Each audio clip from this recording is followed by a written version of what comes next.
Close your eyes and visualize Swamiji in your inner space as we chant the Sadguru Vandanam. Nityanandam Paramasukhadam Kevalam Jnanamurtim Dvandvatitam Gaganasadrisham Tattvamasyaadilaksham Ekam Nityam Vimalamachalam Sarvadhi Sakshibhutam Bhavatitam Trigunarahidam Sadgurum Tam Namami. Next we are going to invoke the presence of Paramashiva by chanting the Shiva Mula mantra, Om Ham Haum Shivaya Namaha 11 times. Please follow along. Om Ham Haum Shivaya Namaha. Om Ham Haum Shivaya Namaha. Om Ham Haum Shivaya Namaha. Om Ham Haum Shivaya Namaha. Om Ham Haum Shivaya Namaha. Om Ham Haum Shivaya Namaha. Om Ham Haum Shivaya Namaha. Om Ham Haum Shivaya Namaha. Om Ham Haum Shivaya Namaha. Om Ham Haum Shivaya Namaha. Om Ham Haum Shivaya Namaha. Next, we are going to perform the Tadvachamanam, the ritualistic cleansing. Now, take your Panchapatam and Udani. Make sure you have some water in a cup with a spoon. Take your right hand and keep it in the Gokarna Mudra in the shape of a cow's ear. Take one Udani, 1 spoon of water, and pour it into your right palm. Each time the word Swadha is chanted, sip the water from the bottom of your right palm and take another Udani of water for a total of 3 times. Om Atmatattvam Shodhayami Sudha. Om Vidyatattvam Shodhayami Sudha. Om Shivatattvam Shodhayami Sudha. Now wash your right hand with the water from the Panchapatam and wipe your lips twice with the bottom of your right thumb. Om Ham Hridayaya Namaha. Wash your hand again. With your index, middle and ring finger joined together, touch above the upper lip and below the lower lip. Then wash your hand again. With your index finger and thumb, touch your right nostril and your left nostril. With your ring finger and thumb, touch your right eye, your left eye, your right ear and your left ear. Then wash your hand again. With your little finger and thumb, touch your navel, your right chest and your left chest. And with the tips of all the fingers joined together, touch the crown of your head, the right shoulder, the left shoulder, and your heart center. Wash your hand again. Now place your right hand over the left and place both hands on the right thigh. Close your eyes and make a conscious resolution. Declare what you want to manifest in today's ritual of Nityananda Yoga. Hold the visualization as we chant the Sankalpa mantra. Om Mamopata Samasta Duridakshaya Dvara Bhagavat Shri Nityananda Paramashiva Prityartham Adya Purvokta Evam Guna Visheshana Vishishtayam Astyam Shubhadito Purana Arogya Yukta Dridhagatra Yogika Sharira Siddhyartham Paramashiva Shakti Avishkaranartham Nityananda Yoga Abhyasam Karishye. Now wash your hand once more. Om Apa Upasprishya. Then keep your Panchapatam and Udani aside out of harm's way. And let's get ready to perform the Dvitiya Vinyasa Krama, the 308 asana sequence. First, we are going to cover the components of Nityananda Yoga. Starting off with asana, the physical body postures aligning your body to Paramashiva. Awaken the Kundalini Shakti and strengthen your muscles and nervous system to hold the intense energy of Paramashiva. Pranayama, breathing techniques, controlling the inhalation, retention, and exhalation of the breath, infusing intense prana into the system, aligning your breathing to Paramashiva. The mudras, the energy circuits performed by keeping your hands in certain gestures or aligning various other body parts, redirecting the flow of the prana within your system, and aligning your nadis, your energy channels. Next is bandha, the energy locks, performed by contracting certain muscles and diaphragms within the body, preventing the retained prana from seeping out into the space around you, and directing the Kundalini Shakti upwards along your spine to the higher energy centers and holding it there. The bandhas we are going to perform are the Mula Bandha, the root lock, contracting your perineal floor and pulling it in. Uddiyana Bandha, the abdominal lock, contracting your muscles above and below the navel and pulling your stomach in and up towards your spine. And the Jalandhara Bandha, the throat lock, locking your chin to the chest, internally contracting your throat muscles, thus locking the throat, holding the prana in the high energy center. Next is Karana. The sacred dance postures, as they have been preserved throughout the temples in India, carved in stone, frozen in time, and now revived with the correct context as part of Nityananda Yoga. As you move your body gracefully in synchronicity through the cosmic body movements, you bring intense awareness into every part of your body and intensify the prana uptake with every breath as your breathing becomes subtle but intense. Next up is the visualization. Throughout the asana sequence, we are going to project certain visualizations in the top right corner of the screen. As you can see, for the first asana, the visualization is Lord Shiva. As you hold this visualization intensely, visualize that you are that tree, you are that mountain, you are that deity. Manifest Mano Shakti by aligning your thinking to Paramashiva through the visualizations. Next up is Japa, the internal repetition of mantras. Throughout this asana sequence, we are projecting certain japas in the bottom left corner of the screen. Try to continuously chant the japa internally. You don't have to make a sound. Just repeat the japa internally, visualizing that the mantra is rotating around your throat center in a circular way, like a prayer wheel, for example. This will cleanse your Vishuddhi chakra, your throat chakra, and awaken Vak Shakti, the power of speech, as you align your speech to Paramashiva. Next up is the external chanting of mantras. Our Acharya here is going to chant the scriptural references for all the asanas, including the instructions and the benefits in the Sanskrit language. Don't worry, even if you do not understand Sanskrit, Sanskrit carries a phonetic significance which awakens the subtle brain groups and raises your energy level. So simply listen in to the chants of all the asanas and raise your energy level. Next is weightlifting. As part of Nityananda Yoga, it is recommended to have some weights at the side of your mat. Holding weights in certain asanas will intensify the Kundalini awakening. It will strengthen your nervous system, bring the stamina, and empower you to hold onto the spiritual energy, which is showered on you during the darshans for a longer period of time. The Supreme Pontiff of Hinduism says, bodybuilding is a spiritual practice. So include the weights into your yoga practice as much as possible and strengthen your body, build your body through Nityananda Yoga. Next is Mandala.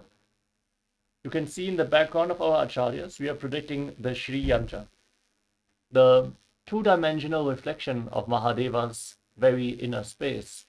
It is a reflection of all the gods and goddesses. As you gaze at this sacred yantra, it will reflect into your inner space and mirror the energies of all the gods and goddesses into your body. So whenever you can, gaze at this yantra intensely but gently, like you would gaze at a rose. We also recommend all the participants to have one of the energized Kappa yantras by the Supreme Pontiff of Hinduism on the front of your yoga mat, so at any opportunity you can gaze at the yantra directly. Next is the Abharana, the sacred Rudraksha jewelry. Rudraksha beads function like a spiritual battery, holding on to the spiritual energy for a long time and giving this energy off to your body, holding your body in the high energy space. So it is recommended to wear reduction beads at any given time, but especially during Nityananda Yoga. Finally, we have Aushadha, the sacred alchemy products, the Siddha medicines, the herbal remedies, and the powders like Vibhuti and Kumkum. As you apply the Vibhuti on your forehead and all the male bodies, apply the Vibhuti on the 16 places over your body. We request all the male bodies to please remove the upper cloth during this ritual of Nityananda Yoga. All the participants can apply the Kumkum on your Ajna Chakra, the third eye. With this, we covered the components of Nityananda Yoga. Let us now get ready to enter into the first asana, which is Sukhasana. Sit in a comfortable cross-legged position with your head, neck, and spine in a straight line. Place your hands on top of your knees in Bindu Mudra with index fingers and thumbs together. Visualize Lord Shiva in your inner space. Perform Samana Kumbhaka. Inhale deeply into your navel region. Hold your breath. Then exhale deeply and again hold your breath. Visualize the fire in your stomach being kindled and rising upwards. Perform Mahamudra Bandha. Contract the perineal floor. Mula Bandha. Pull the stomach in and up. Uddiyana Bandha. And lock your throat. Jalandhara Bandha. Mahamudra Bandha.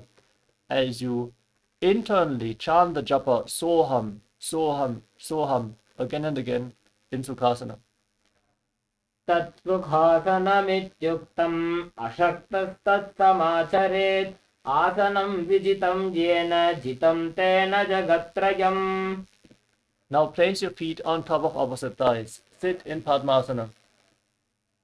Join your hands in Anjali Mudra and raise them up above your head with the elbows straight. Engage all three bandhas, Mahamudra Bandha, and visualize yourself as Mount Kailash in Parvatasana.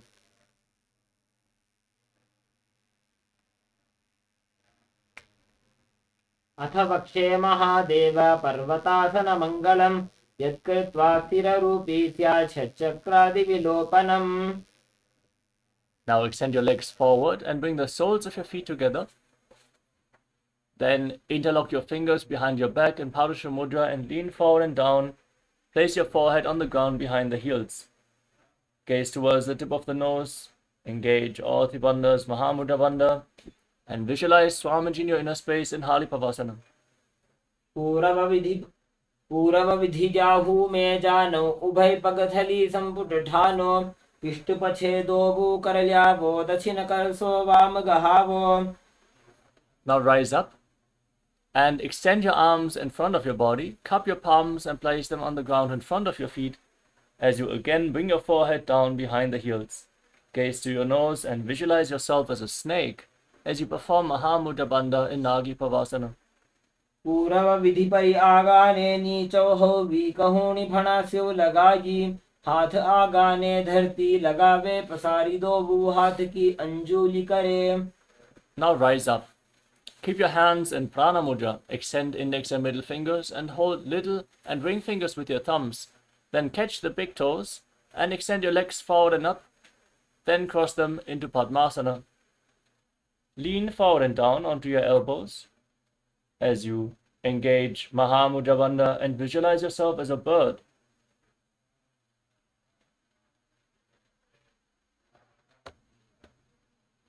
अथान्यदासनं वक्ष्ये येन सिद्धो भवेन्नरः अकस्मात् वायुसञ्चारं कोकिलाख्यासनेन च.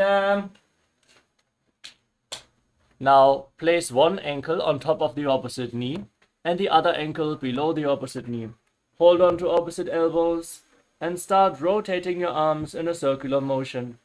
Gaze to your nose, engage all three bandhas, and visualize Swamiji in your inner space.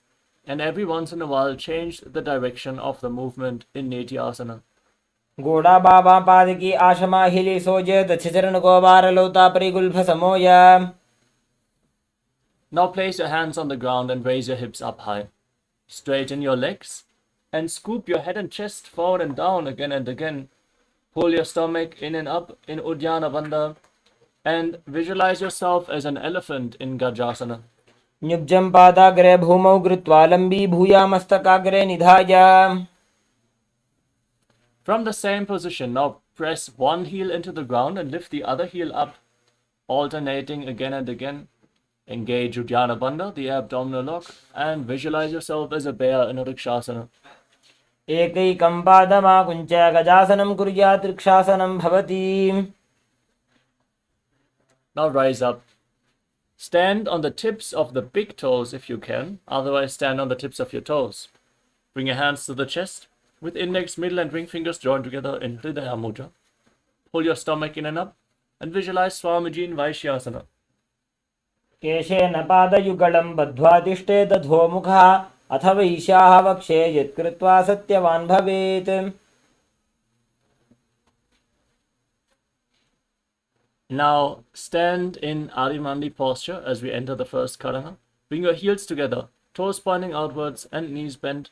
That is Adimandi. Remember this posture. We're going to perform it throughout various karanas.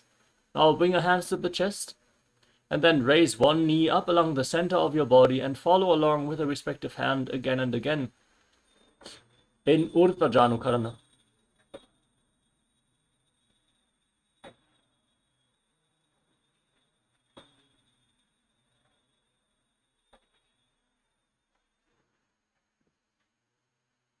Next up is Balalingasana.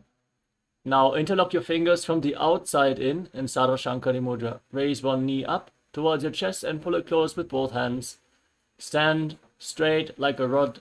Engage Mahamudra Bandha and visualize yourself holding a baby in Balalingasana. एकं जानु उरसि आलिङ्ग्य स्थातव्यं बाललिङ्गनं भवति.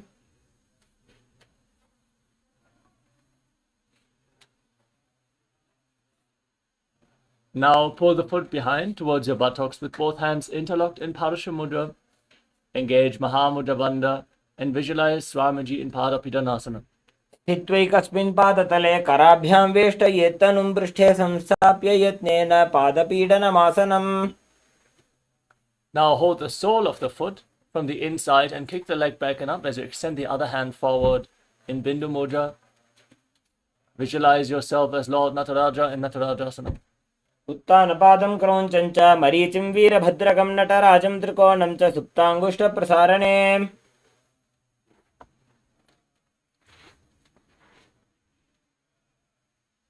Now repeat Balalingasana on the other side. Pull the other knee towards your chest with the hands interlocked in Sarva Shankari Mudra. Stand straight like a rod. Perform Mahamudra Bandha and visualize yourself holding a baby. एकं जानु उरसि आलिङ्ग्य स्थातव्यं बाललिङ्गनं भवति. Next up is Padapidanasana. Now catch the foot behind and pull it towards your buttocks with the hands interlocked in Parashu Mudra. Perform Mahamudra Bandha as you visualize Swamiji in your inner space. स्थित्वैकस्मिन् पादतले कराभ्यां वेष्टयेत् तनुं पृष्ठे संस्थाप्य यत्नेन पादपीडनमासनम्. Now hold the sole of the foot from the inside. Kick the leg back and up as you extend the other hand forward in Bindu Mudra, visualizing yourself dancing as Lord Nataraja. उत्तानपादं क्रौञ्चं च मरीचिं वीरभद्रकं नटराजं त्रिकोणं च सुप्ताङ्गुष्ठप्रसारणे. Next up is Ardha Richna Karana. Now stand in Arimandi posture, heels together, toes pointing outwards and knees bent. Bring your hands to the chest and then step the right foot behind the left and swing your right arm back and forth like a pendulum. Gracefully move your fingers one by one and place the hand over your nose, uncross the ankles, step the other foot behind and repeat the movement on the other side.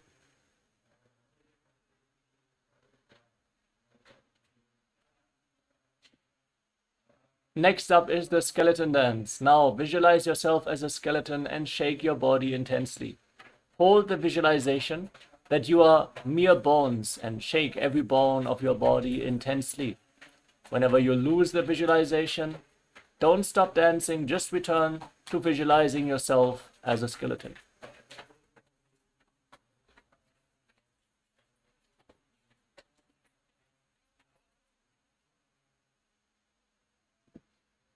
Next up is Katichina Karana from Arimandi posture. Heels together, toes pointing outwards, knees bent, cross your arms over top of your head. Then turn your body to one side and open up your arms above the head. Cross them back as you return to the center. Repeat this movement again and again.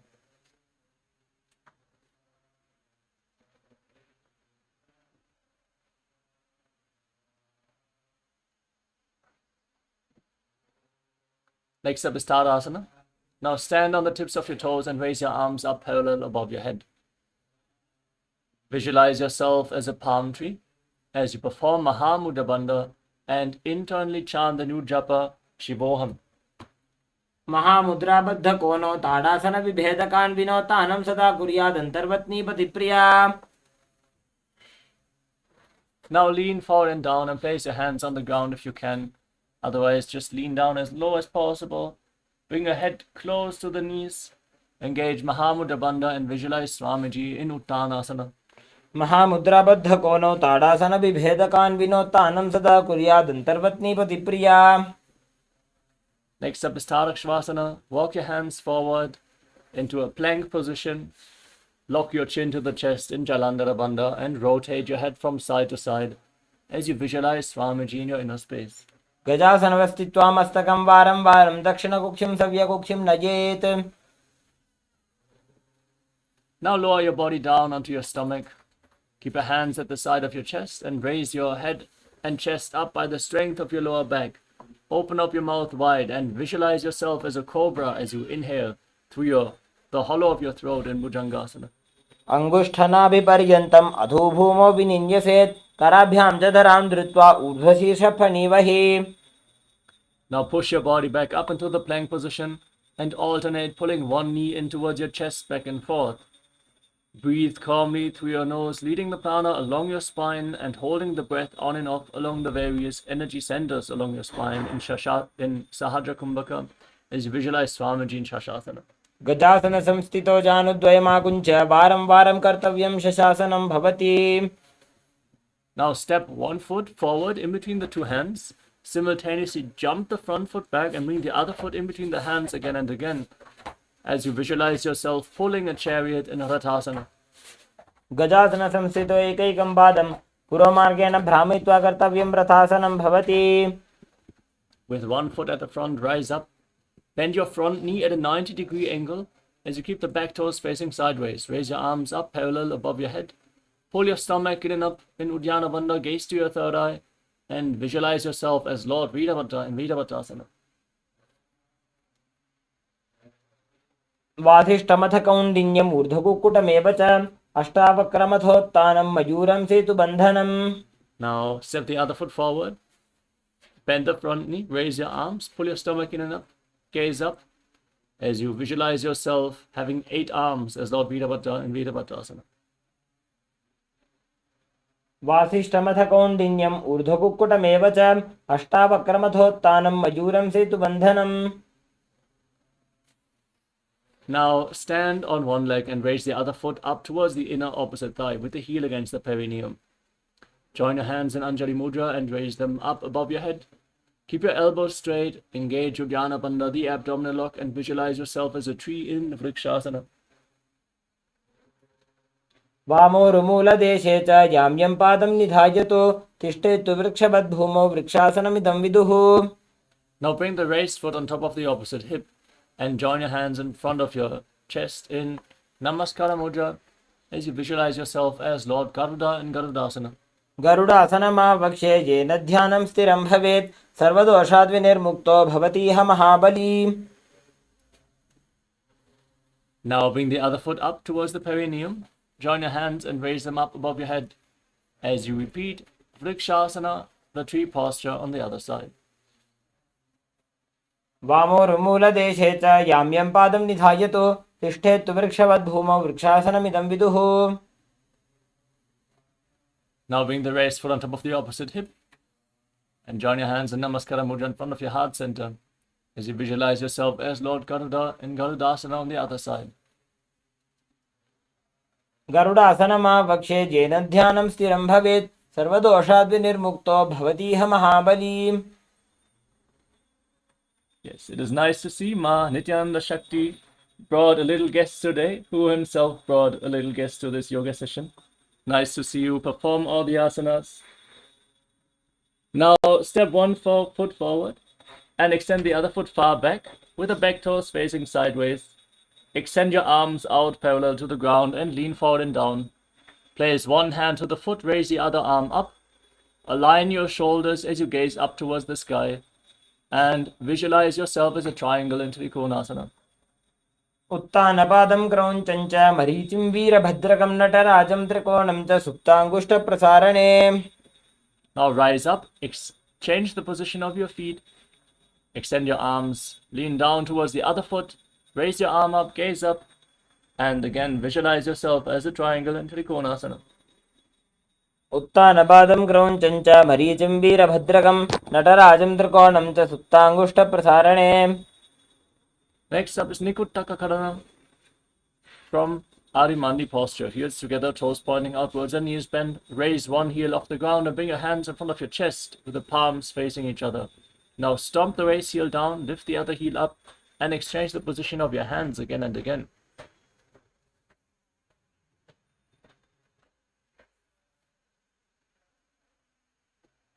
Next up is Angushtasana. Now lower your body down, squat down, raise your heels off the mat, and sit on the raised heels. Keep your knees together and join your hands in Namaskara Mudra in front of your heart center. Visualize Swamiji in your inner space as you start buzzing like a bee on the in and exhalation in Brahmari Kumbhaka, and internally chant the new japa Sadashivoham in Angushtasana. कबन्धासनमित्याहुः गोरक्षासनमेव च अङ्गुष्ठमुष्टिकं ज्ञेयं ब्रह्मप्रासादितं तथा. Now step 1 foot forward and keep your hands at the side of your body, palms facing forward in Vara Mudra, with the fingertips barely touching the ground. Visualize Swamiji in your inner space in Saurasana. प्रसार्य एकं पादतलं संस्थाप्य Now hold the big toe of the front foot in Prana Mudra with index and middle finger. Hold the back heel with the other hand as you visualize Swamiji in Vidunanasana. गुल्भस्थितो पादमेकं प्रसार्य तत्पादाग्रं संस्पृशेत् तत्करेण गुल्भं चान्यं धारयेत् तत्करेण धूनं पीठं चाभ्यसे चोभयत्र. Now step the front foot in, sit on both heels. Then extend the other leg forward. Keep your hands at the side, palms facing forward in Vara Mudra as you visualize Swamiji in Saurasana. प्रसार्य एकं पादतलं संस्थाप्य पादकं. Now hold on to the big toe of the front foot and hold on to the back heel with the other hand. Try to balance in this posture as you visualize Swamiji in Vidunanasana. गुल्भस्थितो पादमेकं प्रसार्य तत्पादाग्रं संस्पृशेत् तत्करेण. Now step both feet in, sit on raised heels, and separate your knees. Keep them off the ground and place your hands on top of the knees with the palms facing up. Lock your chin to the chest in Jalandhara Bandha and gaze through the gap between the palms as you visualize Swamiji in your inner space, and keep buzzing like a bee in Brahmadrankushasana. दो भणा पानी होए वैसे एड़ी दो गुदानी वैसे खोरपकथलियां की माहिली आयस माहेरा शेमिली. Now drop your knees down to the ground. Keep sitting on raised heels with the toes tucked. Place your hands on your thighs, gaze towards the tip of your nose, and pull your stomach in and up in Uddiyana Bandha as you visualize yourself a sage Kapila Muni in Kapilasana. दो भणा पानी होए वैसे एड़ी दो गुदानी वैसे. Next up is Bhadragrahasana. Now maintain the same posture, but shift your gaze up towards your third eye. Visualize Swamiji in your inner space. Keep buzzing like a bee. And internally chant Sadashivoham in Bhadragrahasana. उभय पकथली सिमट हरावे तिनको माहिली core मिलावे.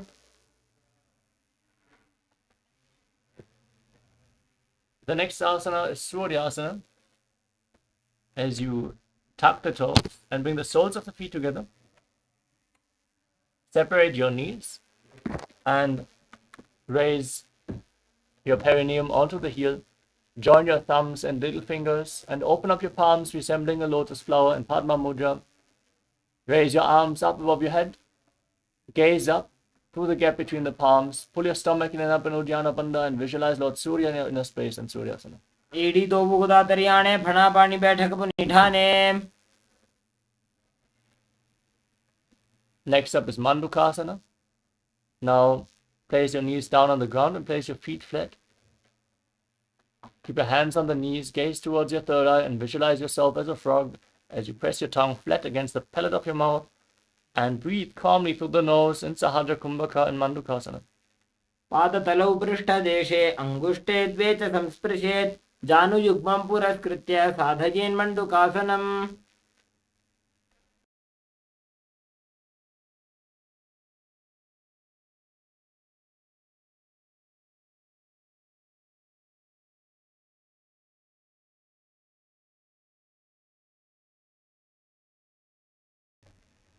From the same position, now cross your arms behind your back, hold on to opposite shoulders with your hands. Keep your elbows close to your head, pull your stomach in and up in Uddiyana Bandha. Press your tongue flat against the palate of your mouth, gaze to your third eye, and visualize yourself as a frog in Uttana Mandukasana. मण्डुकासनमध्यस्थं गुर्पराभ्यां धृतं शिरः एतद्भ्यकवदुत्तानमेतदुत्तानमण्डुकम्. Now, cross your feet and sit on the raised heel. Place your hands on top of the knees. Gaze towards the tip of the nose. As you stick your tongue out and exhale forcefully again and again through your mouth, visualizing yourself as a lion in Simhasana. दक्षिणं सव्यगुल्फेन दक्षिणेन ततेतरम्. Now bring the soles of your feet together behind your back and open your knees wide. Sit on the heels and cross your arms behind your back. Hold on to the big toes in Prana Mudra as you lock your chin to the chest in Jalandhara Bandha. Gaze towards the tip of the nose and visualize Swamiji again buzzing like a bee in Brahmari Kumbhaka in Bhattarasana. गुल्फौतवृषणस्याधो व्युत्क्रमेण समाहितः पादाङ्गुष्टौ कराभ्यां च धृत्वा च पृष्ठदेशतः. Next up is Kaka Bhushandi Asana. Now place your feet flat on the ground and raise your knees. Bring your arms in and around the legs, your hands behind your back, and try to interlock your fingers behind your back in Parashamudra as you gaze towards the tip of the nose, visualizing yourself as a crow in Kaka Bhushandi Asana. प्रथमे वेसकूकटिठाने द्वौ हाथपगमी च आने.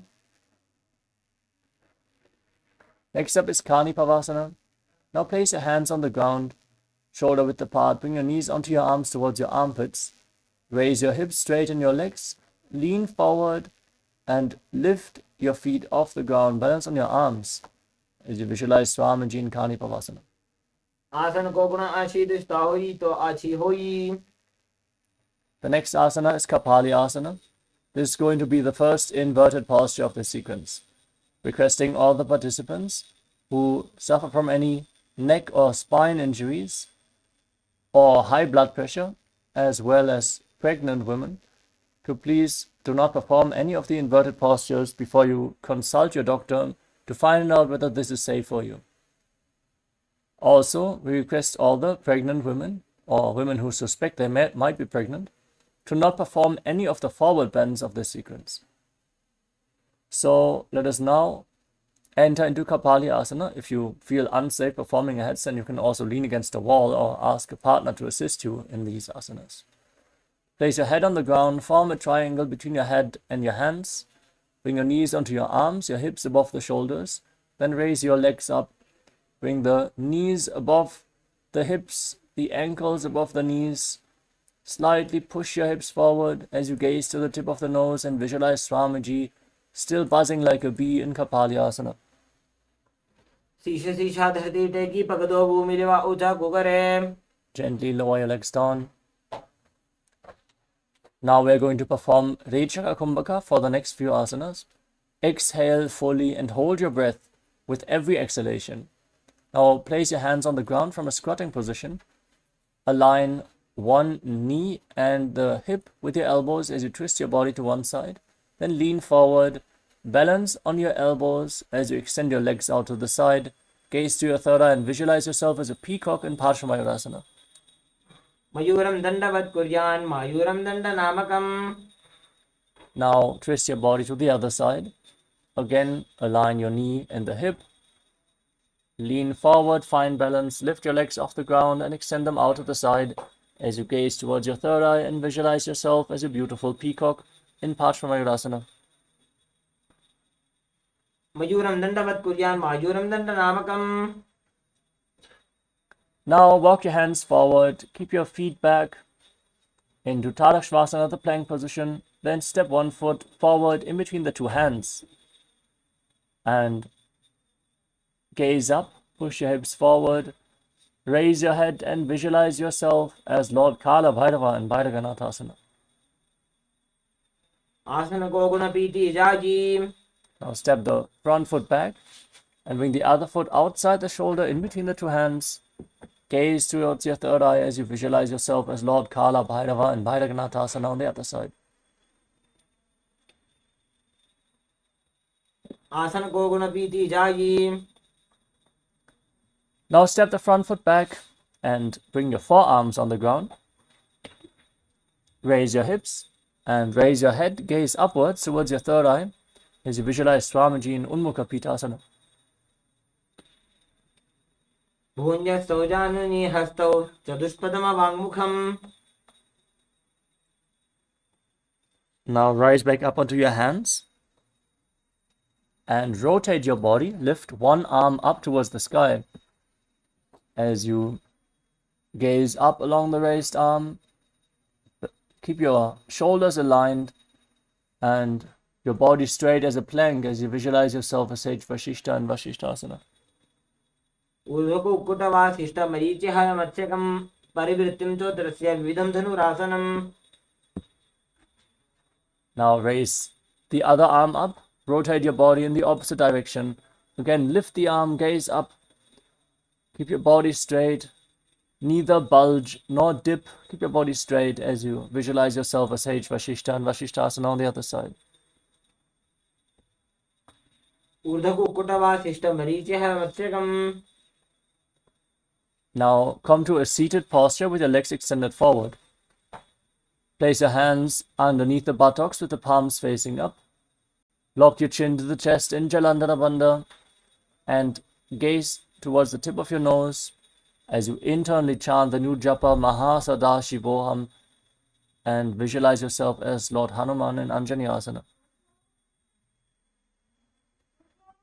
दो वो करकी ube हथेली कोरबार ली मई ले भेजी. Next up is Paschimottanasana. From this same posture, now lean forward and down and hold on to the big toes in Prana Mudra. Bring your head down towards the knees. Perform Mahamudra Bandha. Engage all three bandhas as you visualize Swamiji in Paschimottanasana. जानो परिललाटन्तो पश्चिमं ताणमुच्यते येन केन प्रकारेण सुखं धार्यं च जायते. Now interlock your fingers around your neck in Padasha Mudra and lean forward and down. Separate your knees. Bring your head in between the legs. Elbows outside the knees. Engage Mahamudra Bandha. Squeeze your core as you visualize Goddess Kali in your inner space in Ugrasana. स्वपाणिभ्यां दृढं धृत्वा जानुपरि शिरोन्यसेत्. Now rise up and step one foot in. Keep the heel against the perineum, the knee raised. Bring the respective arm in and around the raised knee and interlock your fingers behind your back as you lean forward and down as low as possible. Visualize yourself as Sage Marichi in Marichi Asana. उत्तानपादं क्रौञ्चं च मरीचिं वीरभद्रकं नटराजं त्रिकोणं च सुप्ताङ्गुष्ठप्रसारणे. Now drop the raised knee to the side. Keep the heel against the perineum and lean forward and down. Hold onto the front foot with both hands. Gaze to the nose, visualize Swamiji, exhale fully and hold your breath in Rechaka Kumbhaka as you internally chant Mahasadashivoham and engage Mahamudra Bandha in Mahamudrasana. महामुद्रां प्रवक्ष्यामि तन्त्रेऽस्मिन् मम वल्लभे. Now extend both legs. Step the other foot in towards the perineum with the knee raised. Lean forward and down as you interlock your fingers behind your back in Marichasana on the other side. उत्तानपादं क्रौञ्चं च मरीचिं वीरभद्रकं नटराजं त्रिकोणं च सुप्ताङ्गुष्ठप्रसारणे. Now drop the raised knee to the side, heel at the perineum, lean forward and down, hold on to the front foot with both hands as you engage Mahamudra Bandha in Mahamudrasana.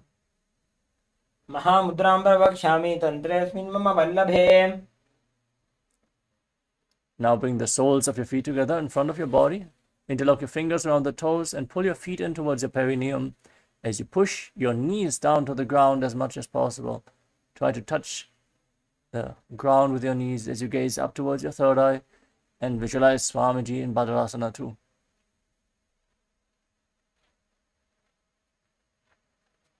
गुल्फौ संपीड्य चान्योन्यं व्युत्क्रमेणोत्थितं शनैः.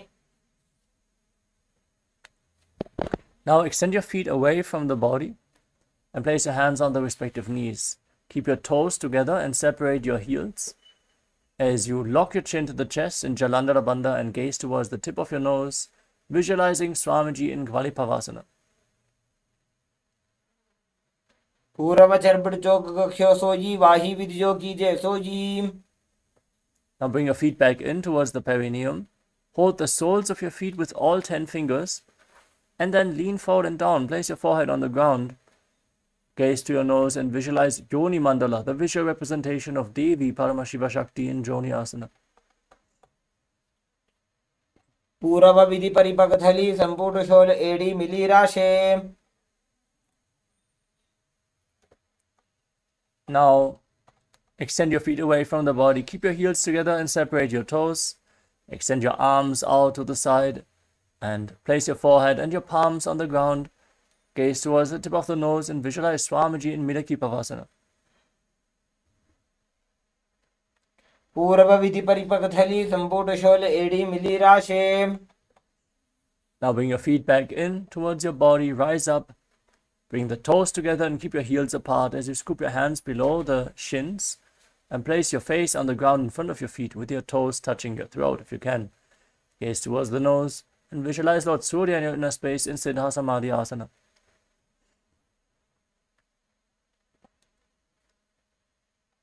दो भूपक तली संपुट करे सोले मेढ़ आगा में धरे.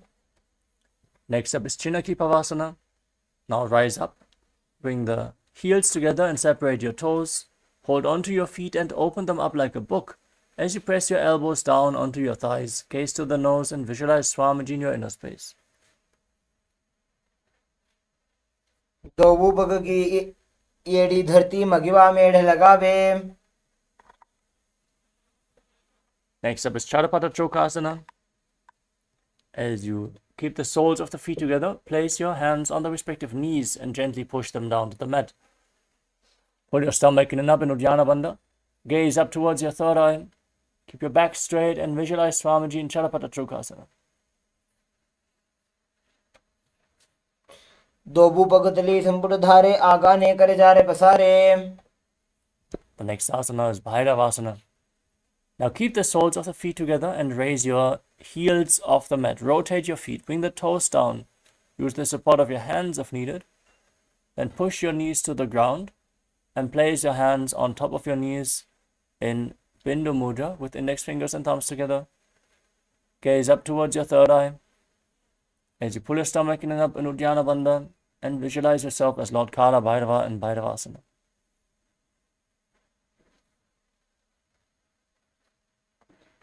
गुल्फौ संपीड्य चान्योन्यं व्युत्क्रमेणोत्थितं शनैः. Now keep one heel against the perineum and with both hands pull the sole of the other foot against your chest. Gaze up towards your third eye. Exhale fully and hold your breath in the Mooladhara Chakra as you engage the Moola Bandha. Visualize Swamiji in Samanasana. समानासनमावक्षे सिद्धमन्त्रादि साधनात्. Now lift the leg over your shoulder and keep your hands at the side. Extend the other leg forward and up. Gaze towards your third eye as you visualize Swamiji in Apanasana. केवलं पादमेकं च स्कन्धे चारोपि यत्नतः. Now bring the other heel against your perineum and lift the sole of the other foot against your chest. Gaze up towards your third eye as you visualize Swamiji in Samanasana. समानासनमावक्षे सिद्धमन्त्रादि साधनात्. Now lift the leg over your shoulder and extend the other leg forward and up. Gaze to your third eye as you visualize Swamiji in Apanasana on the other side. केवलं पादमेकं च स्कन्धे चारोपि यत्नतः. Now stack your knees in front of your body with your heels outside opposite hips. Interlock your fingers in Parusha Mudra and place them on your knees. As you gaze towards the tip of the nose, visualize the face of a cow as you bring your legs into the shape of the face of a cow.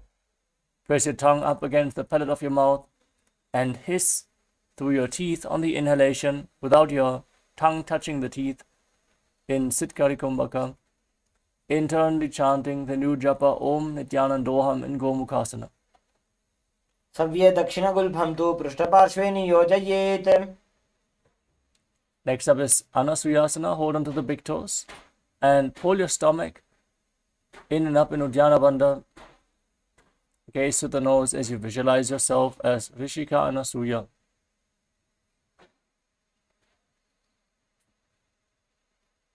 दक्षिण गोड़ नीचे उठाने, बाहों ताके ऊपर आने. Now interlock your fingers behind your back and lean forward and down. Gaze to your nose as you bring your chin over the knees and your nose down towards the mat. Visualize yourself as Rishika Anasuya and Anasuyasana too. जीमणा गोदा की संधि, प्रीडावा गोड़ा की संधि. Now rise up. Place the right foot flat with the right knee raised against your chest. Press your perineum with the left heel. As you keep your hands on your knees, gaze to your nose and visualize yourself as Lord Garuda and Garudasana too. डाबो पग मोड़ी येड़ी, माहिलो Gulf मूलद्वार नीचे दे.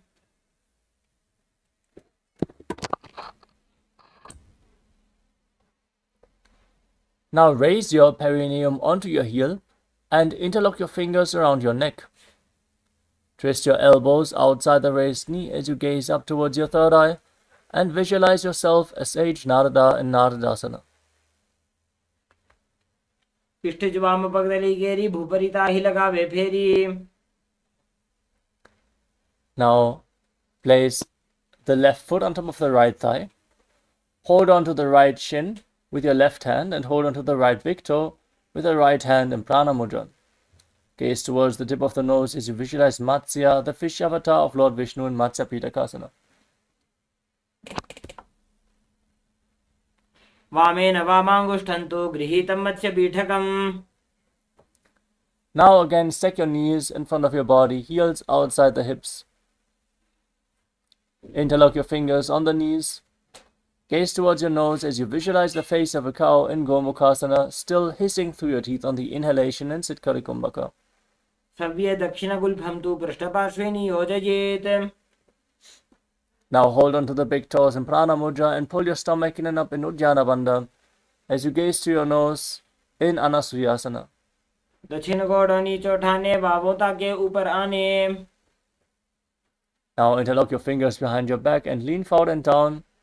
Bring your chin over the knee, the nose to the mat in Anasuyasana too. दक्षिण गोड़ नीचे उठाने, बाहों ताके ऊपर आने. Rise up.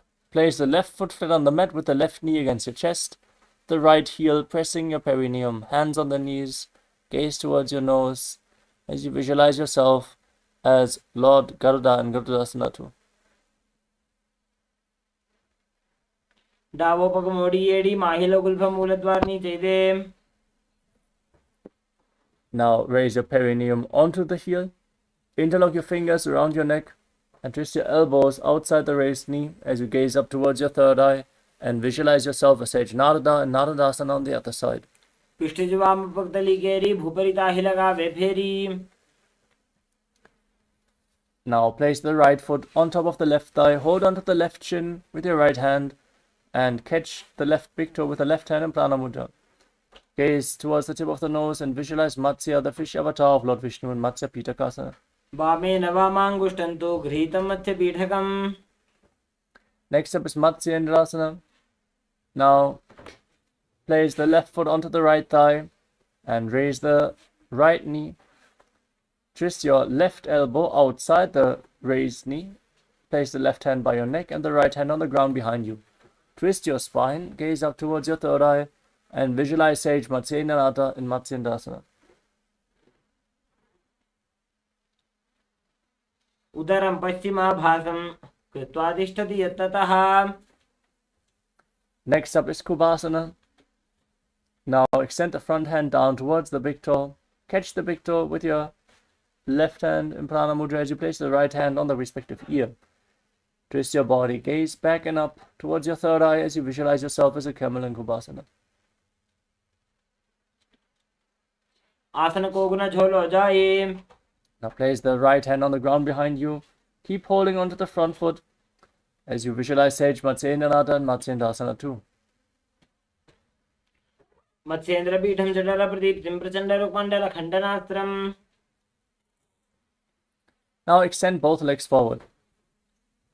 Place the right foot onto the left thigh as you raise the left knee. Twist your right elbow outside the raised knee. Hand by the neck, the other hand on the ground behind you. Gaze to your third eye and visualize Sage Matsyendranatha and Matsyendasana on the other side. उदरं पश्चिमाभासं कृत्वा तिष्ठति यत्नतः. Next up is Kubasana. Extend the right hand to the foot and place the left hand onto the left ear as you gaze up towards your third eye and visualize yourself as a camel in Kubasana on the other side. आसन को गुना झोलो जाए. Now place the left hand on the ground behind you. Twist your spine even further. Gaze up and visualize Sage Matsyendranatha and Matsyendasana too.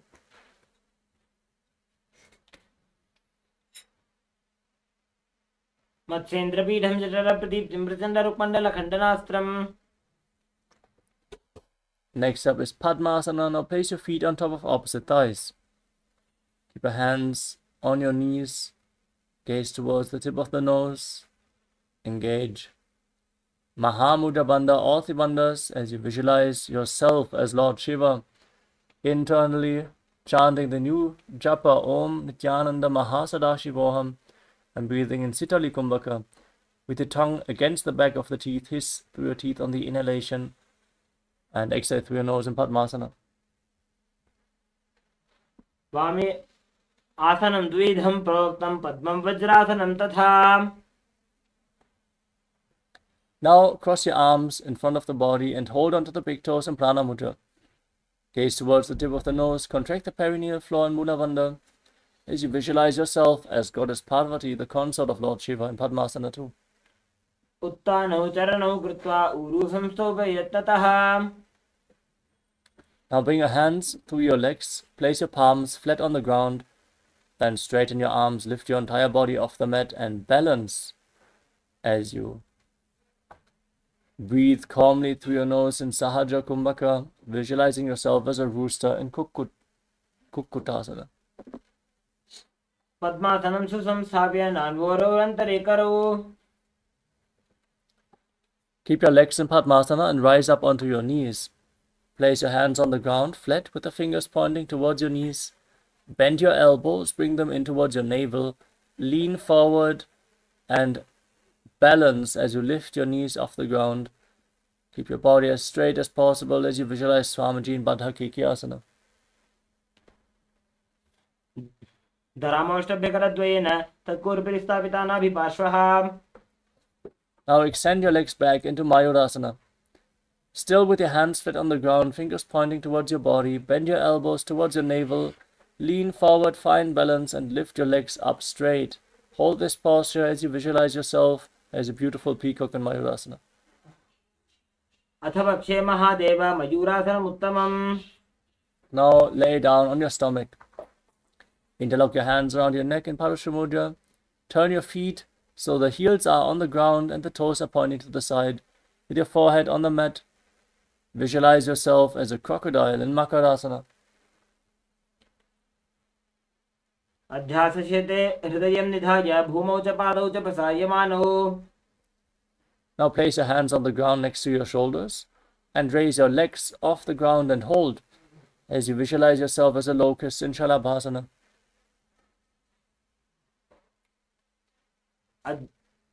अध्यासशेते करयुग्मवक्षो भूमिमवशभ्यकरयोस्तलाभ्याम्.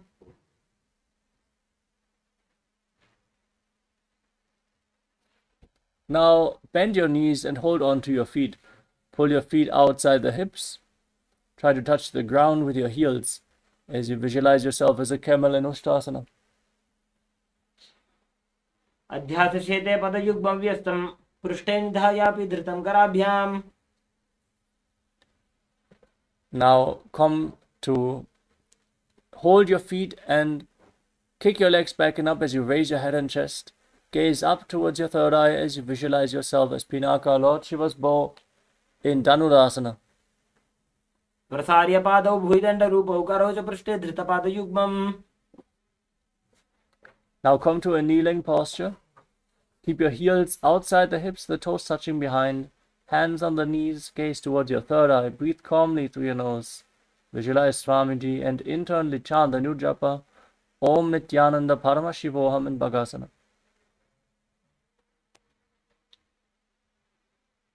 उल्टा मोड़ी पादो वैसे भगरो जुगती करे एक ऐसे. We're now going to enter into another inverted posture. Set yourself up in front of a wall for support if needed. As you place your forearms on the ground, elbows shoulder width apart. Interlock your fingers, place your head on the ground and support it with your hands. Raise your hips up, straighten your legs.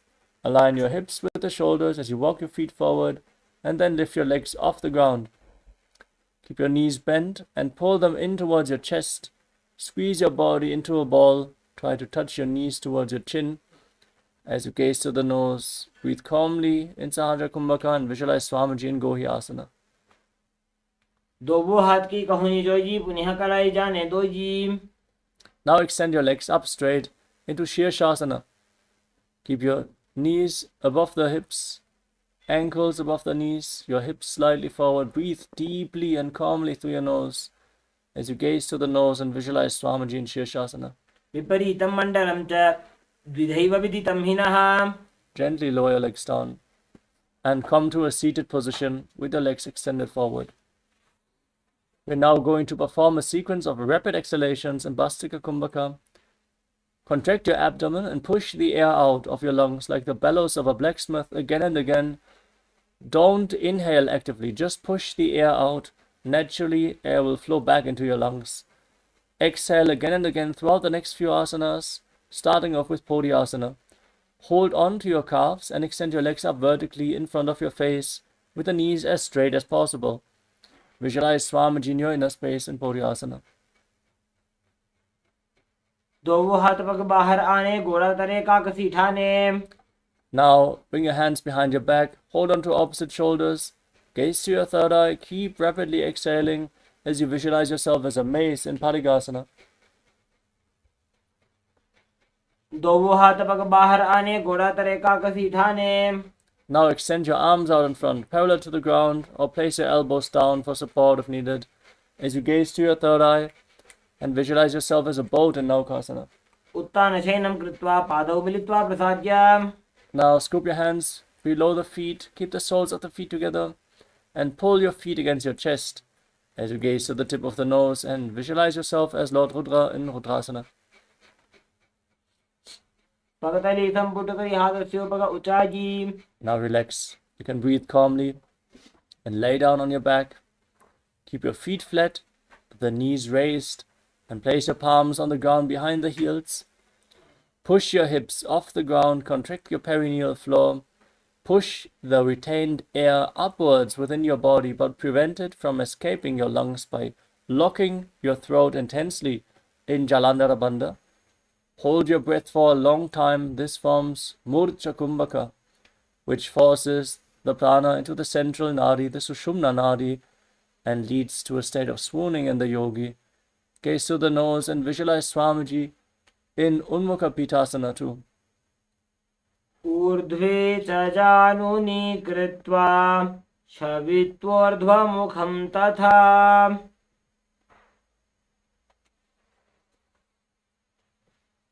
Now lay flat on your back and keep your hands at the side of your body.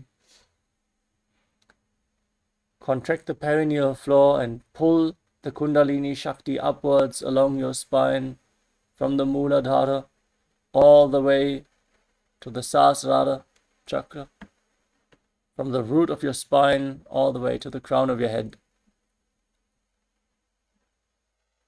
This is Shakti Charan Mudra. Lay completely still. Relax every part of your body as you visualize your body is dead and Swamiji, the Supreme Pontiff of Hinduism, is liberating you in Shavasana as you internally chant Om Nityananda Paramashivoham.